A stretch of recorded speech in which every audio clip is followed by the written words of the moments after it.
Hi everyone, this is Ravita Chaturvedi. Welcome to my channel. तो आज अपन लोग साझेदारी संलेख का अर्थ पढ़ेंगे. वही 12वीं की सीरीज हम आगे कर रहे हैं अकाउंटिंग की. तो उसमें क्या है मीनिंग ऑफ पार्टनरशिप डीड. तो ये डीड क्या होता है? तो डीड क्या होता है? जो समझौता होता है. साझेदारी जब करते हैं तो उसमें समझौता करते हैं. तो समझौता को ही हम डीड कहते हैं, परंतु मौखिक नहीं, क्योंकि समझौता तो दो तरह से होता है.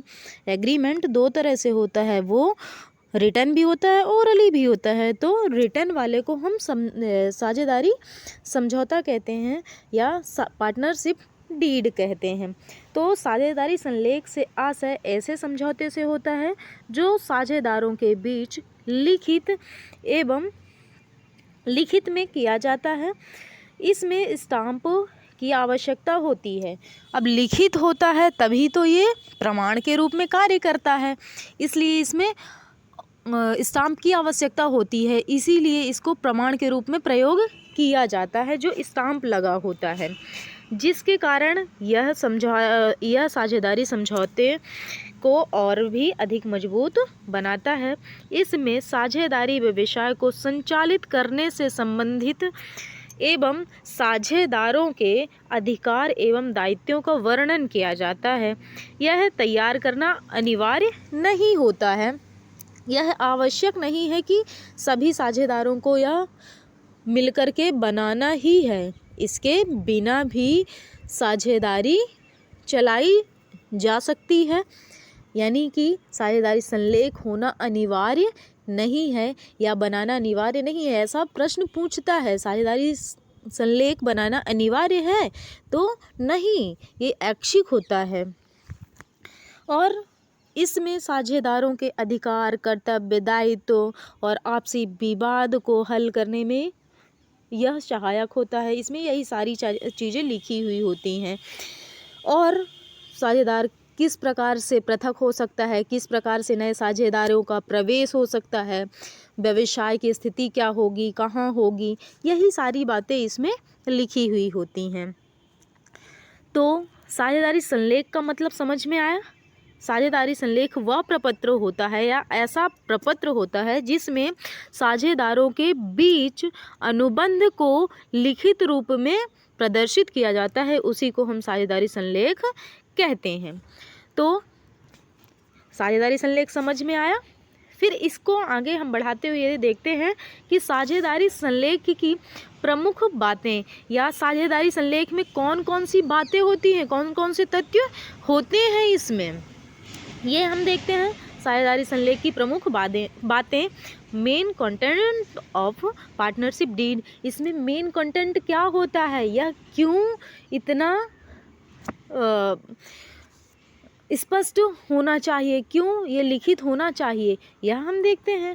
तो इसमें सबसे पहला है फर्म का नाम. तो इसमें क्या करते हैं, फर्म का नाम लिखा होता है कि फर्म का नाम क्या होगा, और फर्म का नाम ऐसा होना चाहिए जो अन्य किसी फर्म से मिलता जुलता ना हो, जो पंजीकृत हो पहले से, और जो नाम देश के विरोध को प्रदर्शित करता हो, ऐसा भी नाम नहीं होना चाहिए. फिर दूसरे में क्या होता है, फर्म का पता, कि साझेदारी फर्म जो होगी वो अपना व्यवसाय कहाँ करेगी, या फर्म का नाम पंजीयन कराने पर फर्म का पता भी पंजीकृत होता है कि फर्म का नाम तो हो गया, पर व्यवसाय करेगी कहाँ फर्म, तो यह भी होना आवश्यक होता है. फिर व्यापार का क्षेत्र.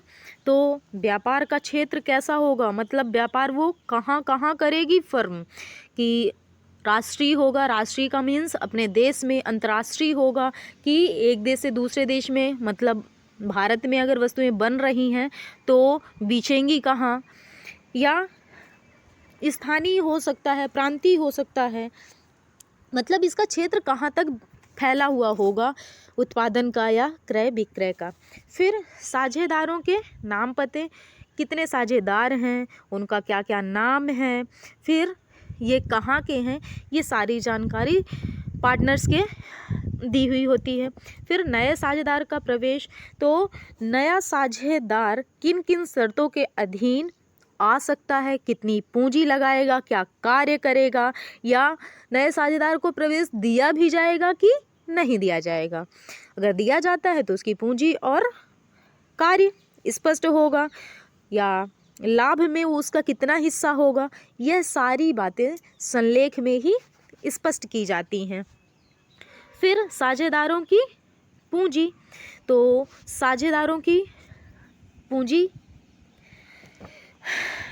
कितनी कितनी पूंजी साझेदार लगाएंगे, फर्म की कुल कितनी पूंजी होगी, यह भी इसी में तय होता है। फर्म के व्यवसाय की प्रकृति, कि फर्म का व्यवसाय किन वस्तुओं का होगा, किन किन वस्तुओं का व्यापार करेगी फर्म। थोक व्यापार होगा फर्म का कि फुटकर व्यापार होगा, किन वस्तुओं का उत्पादन किया जाएगा, या वस्तुओं का व्यापार का क्षेत्र क्या होगा, इन सभी बातों का भी संलेख में ध्यान रखा जाता है।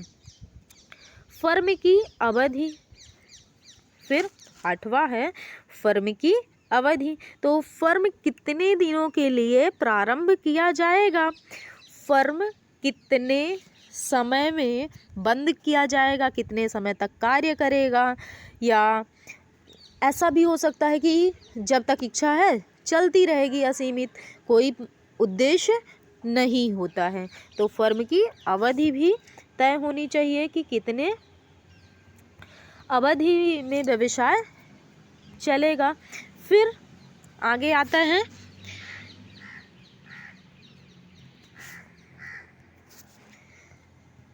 9वां पूंजी पर ब्याज। ये पूंजी पर ब्याज, तो ये कैसे बताएगा कि साझेदारों द्वारा जो पूंजी लगाई गई है उनको ब्याज पूंजी पर दिया जाएगा, दिया जाएगा तो कितने % दिया जाएगा, यह इसमें लिखा होता है। फिर आहरण एवं उस पर ब्याज, 10वां क्या है, आहरण व उस पर ब्याज की आहरण साझेदार कर सकते हैं कि नहीं कर सकते। आहरण क्या होता है, तो साझेदारों द्वारा स्वयं के प्रयोग के लिए निकाली गई राशि को ही आहरण कहा जाता है। तो आहरण कर सकता है साझेदार कि नहीं कर सकता, यदि कर सकता है तो उससे ब्याज आहरण पर लिया जाएगा कि नहीं लिया जाएगा, अगर लिया जाता है तो कितने % लिया जाएगा, यह तय किया जाएगा। फिर लाभ हानि का विभाजन, तो इसमें क्या होता है, लाभ हानि का विभाजन करना तो अनिवार्य है, नहीं तो वह साझेदारी नहीं कहलाएगी। तो साझेदारों के मध्य किस अनुपात में लाभ हानि विभाजित होगी, पूंजी अनुपात में, समान अनुपात में, या पूर्व निश्चित अनुपात में, किस अनुपात में लाभ हानि वितरित की जाएगी। फिर वेतन एवं कमीशन, तो साझेदारों को अतिरिक्त कार्य पे वेतन या कमीशन दिया जाएगा कि नहीं दिया जाएगा, यह कितना दिया जाएगा। फिर साझेदारों को ऋण, तो साझेदारों को फर्म द्वारा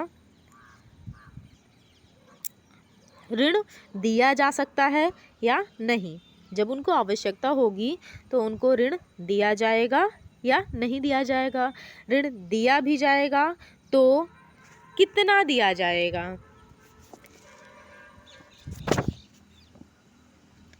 कितने तक दिया जाएगा, या इस पर ब्याज कितना लगेगा। फिर इसके बाद है फर्म द्वारा ऋण, तो फर्म ऋण ले सकती है साझेदारों से कि नहीं ले सकती, अगर ले सकती है तो कितने % ब्याज देगी, कितने दिन के लिए लेगी, यह भी तय किया जाता है। और यह तय नहीं हो रहा है यदि, तो 6% प्रतिवर्ष की दर से ब्याज देना होगा साझेदारी फर्म को। तो इसके आगे भी हम देखते हैं अभी कि अन्य और बातें कौन कौन सी हैं। तो ख्याति का मूल्यांकन, 15 नंबर क्या है? ख्याति का मूल्यांकन। ख्याति का मूल्यांकन किस विधि से किया जाएगा, कब कब किया जाएगा? तो ख्याति का मूल्यांकन कब कब किया जाता है? साझेदार के प्रवेश पर, निवृत्ति पर, मृत्यु की दशा में, इन सभी समय में ख्याति का मूल्यांकन किया जाएगा। तो किस आधार पे किया जाएगा, किस तरीके से इनका हिसाब किताब किया जाएगा ख्याति के मूल्यांकन में। फिर है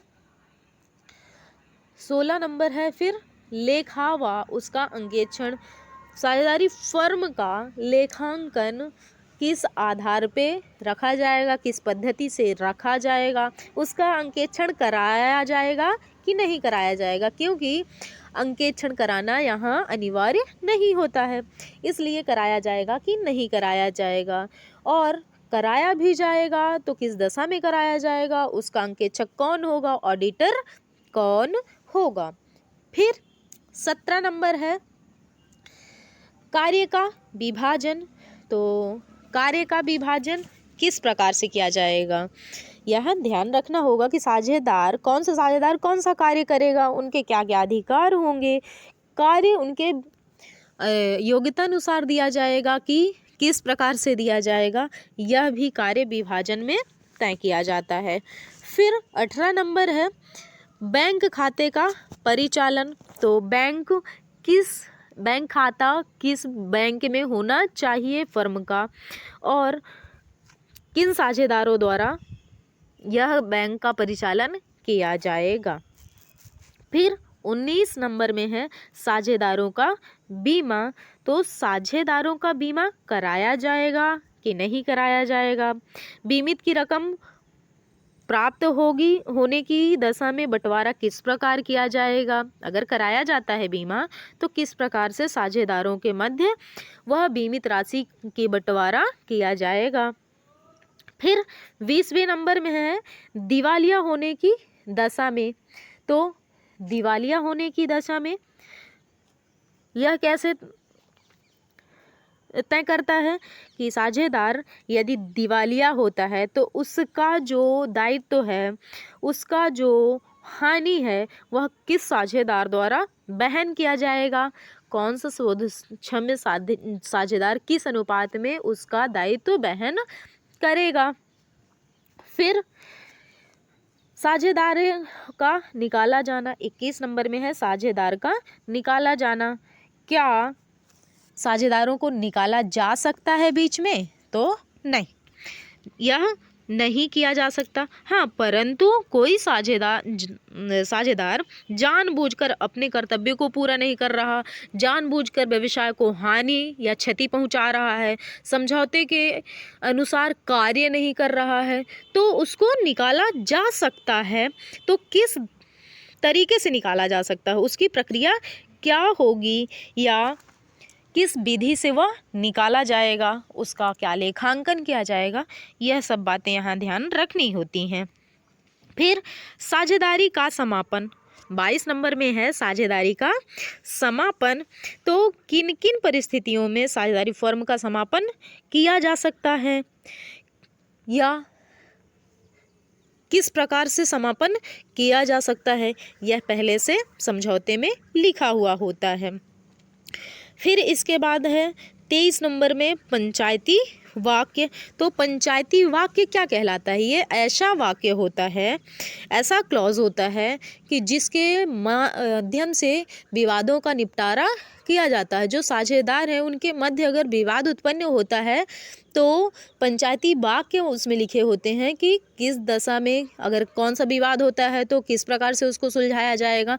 ये सारी बातें पंचायती वाक्य में लिखी हुई होती हैं।